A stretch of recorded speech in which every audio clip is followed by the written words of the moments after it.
የጠጅ ሂሳብ አልከፈልክም በሚል መነሻነት ምክንያት በቦክስ በመምታት የፊት ለፊት 3 ጥርሱን ያራቱን አውጥቼ ኪሱ ከተቱ። ከዛ በኋላ እኔ አመል አለብኝ ሰው እንዲህ ሲለኝ እንኮ ጋብዘ ነው ኮራስ ነው ከጋበስካቸው ከስር ነው የመተው ወደ ላይ አይደል? እንዴት ከላይ ይወልቃል ጥርስ?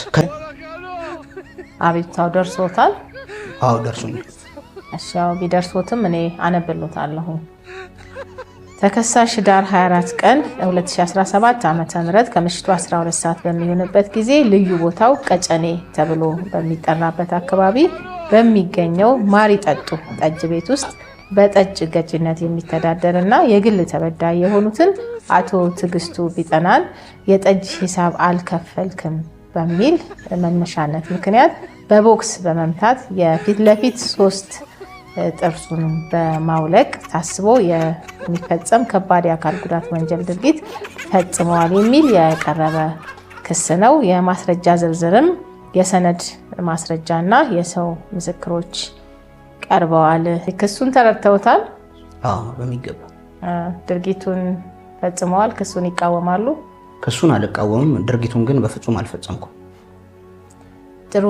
አቃቢ ሕግ ተከሳሽ ድርጊቱን አልፈጸምኩም ብለው ክደው እየተከራከሩ ነው። እስኪ ምን ይላሉ?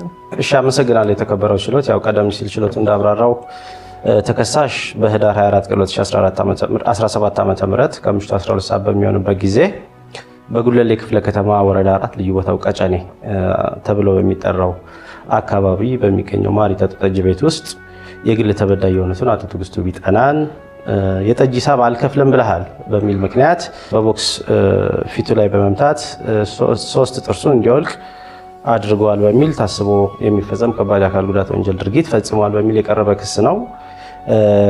ይህን ክስ ለማስረዳት የሰውና የሰነድ ማስረጃዎች ቀርበዋል። ተከበረው ችሎት በመጀመሪያ የቀረበው የሰነድ ማስረጃ ሲሆን ያው የግል ተበዳይን የጉዳት አይነትና መጠን የሚገልጽ የሕክምና ማስረጃ ከነ ትርጉሙ 01 ገጽ አቅርበናል። ሌሎችም 2 የሰው ማስረጃዎች ቀርበዋል። ስለዚህ ቅድም እንደተገለጸው ተከሳሽ ክሱን አልቃወምም፣ ነገር ግን የወንጀል ድርጊቱን አልፈጸምኩም ብሎ ክዶ ተከራክሯል። ስለዚህ እንደ ክስ አቀራረባችን የሚያስረዱልን የሰውና የሰነድ ማስረጃዎች ስላሉን የሰነድ ማስረጃችን ተመርምሮ የሰው ማስረጃችን ደግሞ ተገቢውን ቃለ መሃላ ፈጽመው የምስክርነት ቃላቸውን እንዲሰጡልን አስተያየት የምንሰጠው። የተከበረው ችሎት ያው የደረሰውን ጉዳት የግል ተበዳይ ከጎኔ ስለሚገኙ ለፍርድ ቤቱ ማብራሪያ እንዲሰጡበት እድሉ እንዲሰጥልን። እሺ ክቡር ዳኛ አመሰግናለሁ።